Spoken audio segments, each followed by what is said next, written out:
And it's not just in Maharashtra, but heat wave conditions are prevailing in several states across the country, including Maharashtra, Bihar, Odisha, Andhra Pradesh, Delhi NCR. And these heat wave conditions are likely to continue for the next few days, according to the Met Department. Now, the Met Department has also predicted that temperatures may rise in Punjab and Haryana as well in the next 2 days and abate thereafter. But how much worse could it get? And when can we expect some relief from the scorching heat? To understand that, we're joined by experts now. Mahesh Palawat, who's the Vice President of Meteorology and Climate Change at SkyMet Weather. We also have Dr. Atul Bhasin, who's the Director of Internal Medicine at BLK Max Super Speciality Hospital. Thanks very much, gentlemen, for joining us on this very important discussion. And in fact, I myself was out this morning, Mr. Mahesh Palawat, and of course, all of us can feel the heat that's definitely above normal. When we talk about Delhi, the temperature is around 3 degrees above normal. So if I ask you this, how bad is the condition currently across the country? How much are the temperatures above normal? Which are the hottest places in the country right now?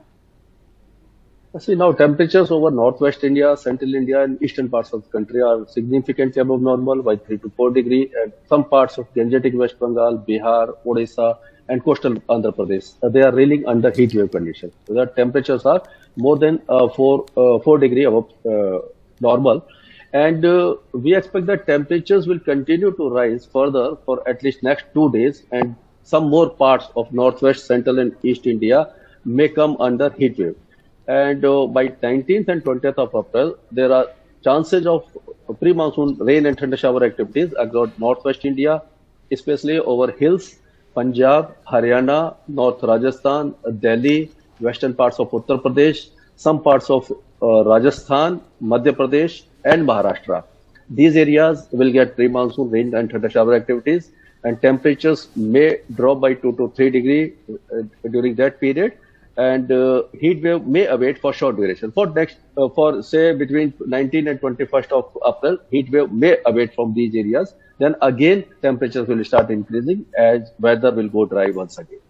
Right. Yeah. So it is definitely a concerning situation. And Dr. Atul Bhasin, as we've unfortunately seen what happened in Maharashtra, there 11 people died of a heat stroke. And in fact, these are incidents that we usually used to hear from other countries where temperatures would rise above normal. But now several of these incidents being reported in our country as well. So what do you think should people do to protect themselves from these above normal temperatures? What are the steps that people should take while they're out in the open and if they have to stand in the heat for hours altogether?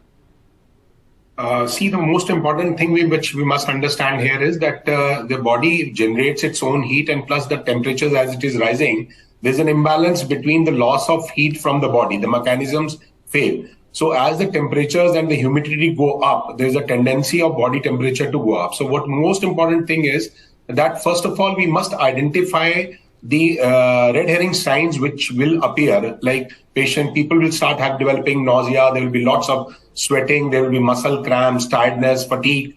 And if we don't start hydrating ourselves at this moment or go away from heat or take protective measures, these symptoms keep on increasing. You develop more and more of the muscle cramps, and you have an altered sensorium, loss of consciousness may be there, and subsequently seizure may occur. So it is very important that patients or people who are suffering from diseases, especially like thyroid diseases like hypothyroid, because of their slow BMR, they need to protect themselves more than any other person in this heat. It's important that you must hydrate yourself well, and you must wear clothes which are quite airy. I mean, you should let your sweating mechanisms be full so that your heat can be dissipated and there is evaporation of sweat which is occurring at this time. So these are the two things. And third is obviously hydration part. We need to hydrate ourselves very well, and if possible, avoid prolonged exposure to such heat and high humidity levels. That's the most important thing we need to do. Right, of course, as much as we can avoid, we should avoid stepping out. But of course, several people have to be out there working, and these precautions are recommended. Of course, it's important to hydrate ourselves. And Mr. Palawat, while we're talking about the health implications and what we should do to protect ourselves, let's also consider that the situation could get worse in the months to come. And of course, it will. This is not the hottest month that we're currently in, and it's just April. I'm looking at the IMD website right now, and the temperature in the national capital is 40 degrees Celsius. So in the months of May, June, when the heat will be at its peak, how much higher temperatures could we expect then? How could it get even worse starting from this point up to June and July?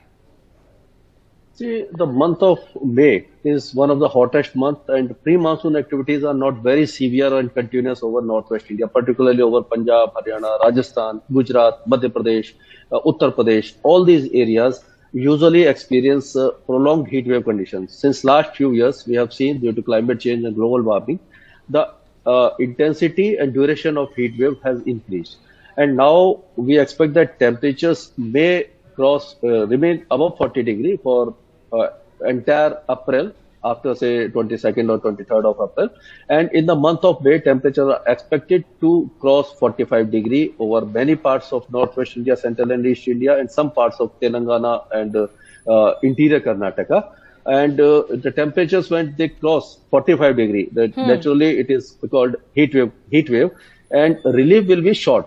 As per long range forecast, the month of May will not witness intense pre-monsoon activities, which may bring down the temperature. There may be occasional relief, occasional thunder shower activities, but it will not last for long. So heat wave will persist, and as the monsoon progresses over northwest India by end of June.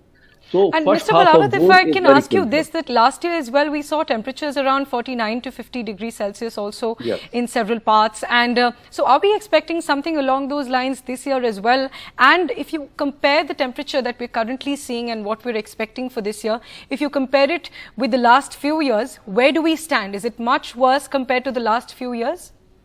Until now, 2023 is less hot, because second half of March we have seen widespread rain and shower activities across country. So temperatures were below normal over most parts, and first week of April was also relatively cooler. But now temperatures are rising, and temperatures are increasing. So we can say that now May, remaining parts of April, May, and first half of June will be very hot.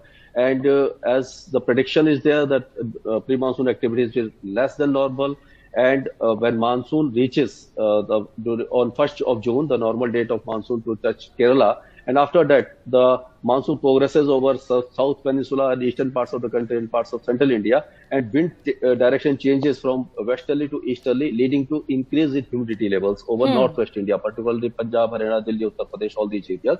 So discomfort level increases. When temperatures are in the range of 40 and 42 degree, feel like temperature will be more than 50 degree. And some parts of Rajasthan, which we have seen last year also, that reaches 48 or 49 degrees Celsius. So this is very fatal if you go out in sun and between 11 a.m. and 4 p.m. That as the Dr. Saab has said, that yes, it is very fatal, and you should take all the precautions which is stated by doctor.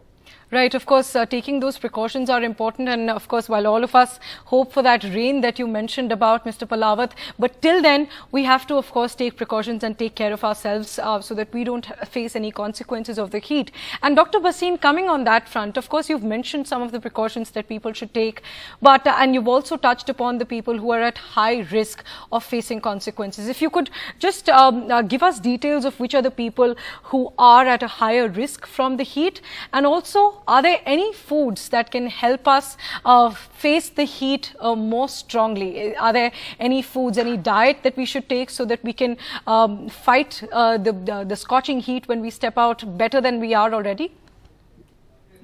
Yes, ma'am.